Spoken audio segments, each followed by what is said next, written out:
Carl and Damon here from Games, Brains and Head-Banging Life, gbhblofficial for short, and it's they made what into a TV series. Castlevania Nocturne, Season 2, Episode 4, Monstrous Things, written by Clive Bradley and directed by Sam Dietz and Adam Dietz. Folks, you might have, if you follow me on social media, you might have heard me say that I had watched, at the time, the greatest episode of Castlevania I had to date. It's this episode. I have watched this episode 5 or 6 times on its own now. In particular, one sequence of events that might simply be the best thing I've ever seen in Castlevania. We're talking 6 seasons here, people. And it's staggering. And you can say, of course, it's in context, of course. You couldn't watch. I showed it to my wife and she thought it was spectacular, but she didn't have the context I did. And so that does matter. But oh my goodness me. Oh, I can't wait. I've been so excited to talk about this one more than any other. You're nodding. I take it you like this episode. Oh yeah, 100%. Yeah. Right, you know how we start in the past? Well, we're starting in 1614 Hungary as Drota meets a young Elizabeth who has been imprisoned for the murders of young children. Of course, this character is based upon the myth and the legend and the true story around Elizabeth Bathory, of course. Doltra, having heard of this person's crime, has sought her out, killing her god and finding the Countess, who thinks she's here to kill her, thinks this person has come to kill her, and is defiant in her face. But not quite, as Doltra reveals, hey, I really like, basically in so many words, that's some killer shit you've been doing. Figure you might be the perfect, we can turn you into a goddess. You'll be the perfect vessel for Sekhmet. And basically says, look, if you accept this, you'll become a goddess, and I will be your faithful servant. And there we go. We obviously know what happens next there. Yeah. Meanwhile, Annette is being pulled into the afterlife, which I presumed it was the afterlife. That's what she was being dragged into, the other side. Yeah. But is able to break free. But the spirits don't fade. And I thought that was really interesting because normally these sort of things, they just fade away and whatever. No, what they seem to be doing is getting stronger and closer and more powerful. And that multi-faced one is kind of following her because she kind of walks off and he just follows her through the crowd. And I guess it's to show us that like they ain't going anywhere. Alucard, Richter, and Annette carry on, heading to the Louvre, where Alucard believes Sekhmet's mummy is. I love placing it in a real place. That's clever. Maria is very angry. So, Maria is very angry and making a beeline to see her father, who is currently on his hands and knees, praying at the cross inside the abbey. And she confronts him, accusing him of hypocrisy. You know, basically, you're praying for all this and all that. And he's all like, oh, I do all this to save. He's basically, I'm trying to save your soul. And she's like, well, I ain't a good Christian. Look at the shit I've done and stuff like that. Fucking get any. It's the fact that he says things like that as well. It's like, But we see night creatures are gathering at the side. So even there, he's like, well, he's got his protection, ain't he? But she's not a victim anymore, and she summons dark creatures to kill them all violently. We do see Juiced is trying to catch up with her. But remember, he's not a young man anymore. Fortunately, Juiced is not young and as fit as, say, a Richter Belmont is. He's in his 60s, separately, surely. Maria bars his path with a Dark Wolf 2. And, well, okay, I'm going to just talk this through and then we'll come back to it because I'm just going to get the detail out. She starts to summon a portal that is so big, we see it black out the sun that's coming into the abbey and rightfully horrifies everybody. Emmanuel is scared. Juiced is shocked. Even the Dark Wolf is like, don't like it, kind of whines and backs away. What emerges is a colossal dragon bearing down on Emmanuel, who begs her for forgiveness and still tries to justify his actions. Juiced tries to intervene, explaining, look, don't do this. Your mother wouldn't want that. And she says, how do you know what my mother wants? She sent me. Your power is a force for good. And in what is one of the most incredible lines spoken in this show that I think holds more relevancy today, and I'm going to reference real life than ever. She says, most of what is bad in the world, because he says it's about, don't basically do this for a stupid old man. She says, most of what is bad in the world is because of stupid old men. and think about how our countries are run and the people in power and the bullshit they Yep. do and how many of them are stupid old men. Yep. Once you said that line, I knew it was over. On his knees, tears streaming down his face, hands collapsed in prayer. The dragon burns Emmanuel alive. It is fucking brutal. And when it's over, we see his corpse burnt beyond recognition. And then it's silent. And then a different kind of darkness starts to seep in through the walls and the floor. In an operatic piece of music starts up. And you can hear the sound of Edward singing. Now, they hadn't done much of this. That was more prevalent in season one, but this is Nocturne. Remember that. It's about music. So to see Yep. it kick up here, this section is haunting. We're going to come. Let me finish. We're not quite there yet. Juiced and Maria can only look on as this darkness then takes on some sort of form and stands behind Emmanuel's remains.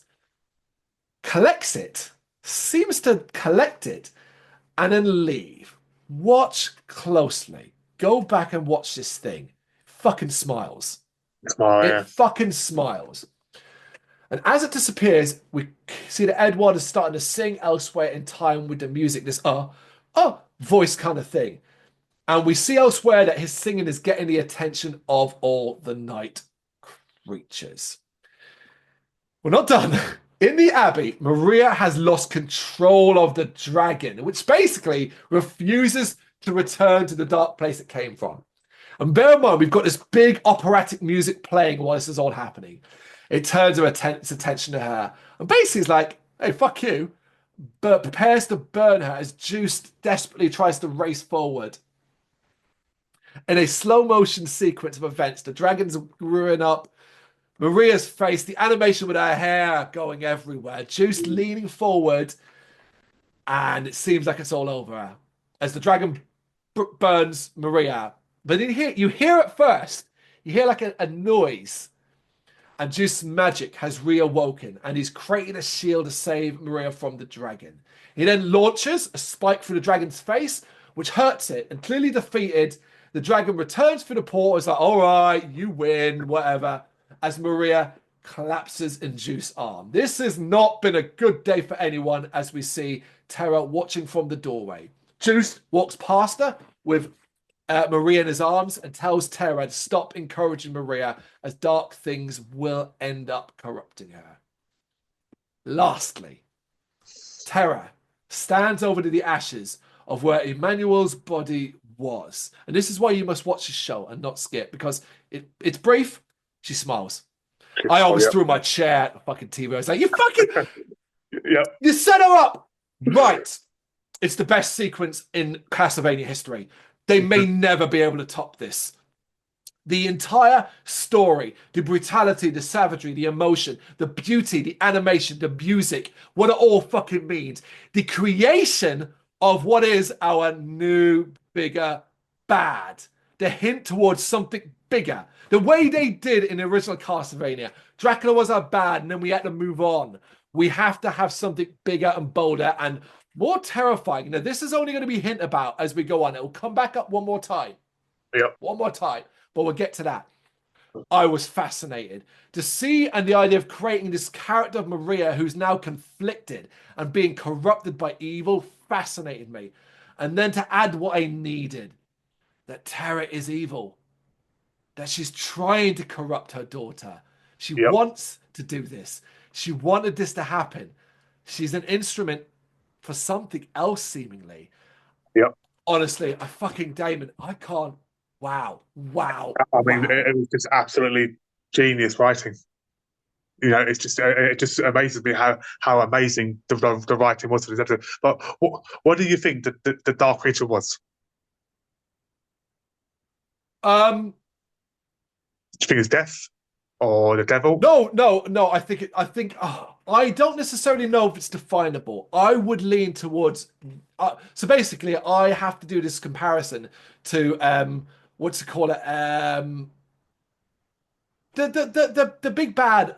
So it's Castlevania 1, death was, well, the entity that we know as death was the bigger bad than Dracula. What's bigger bad than that? That's the problem. It's the devil.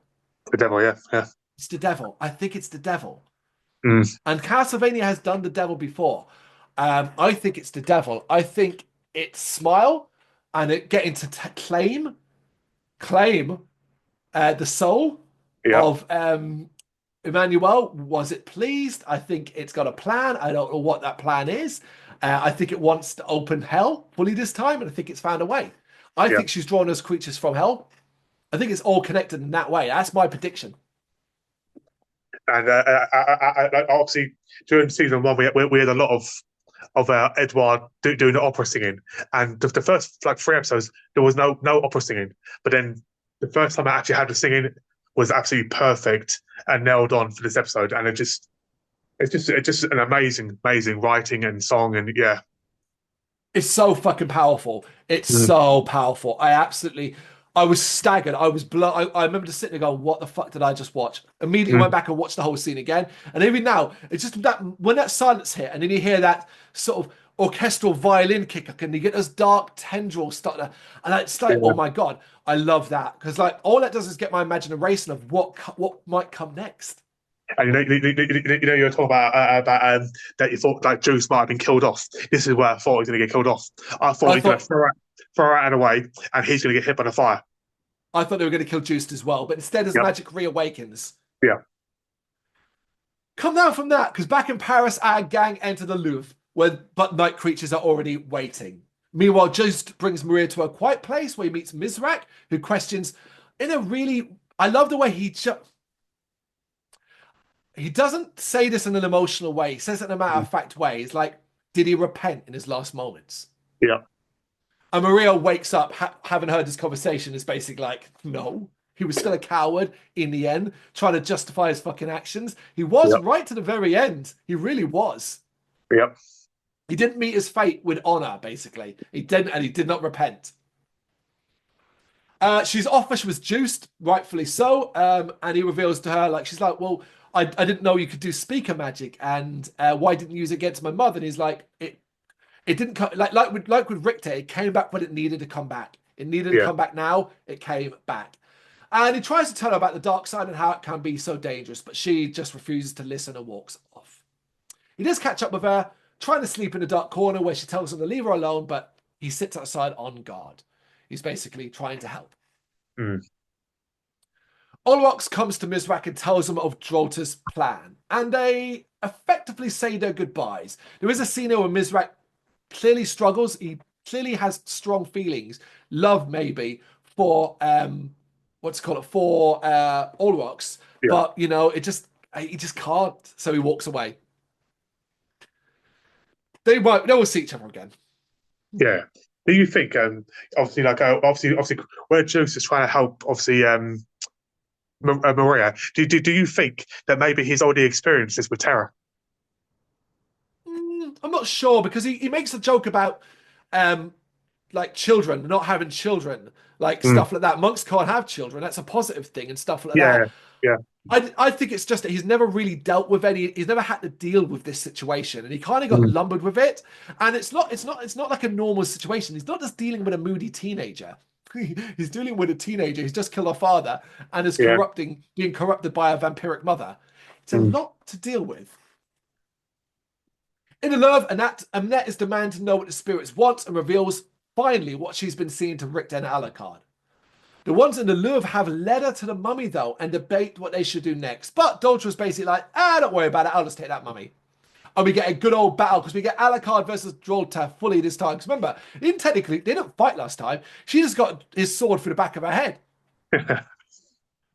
But while he does get the upper hand, she is able to steal the mummy and escape. He does pursue her, but she's able to knock him off and he falls into the river.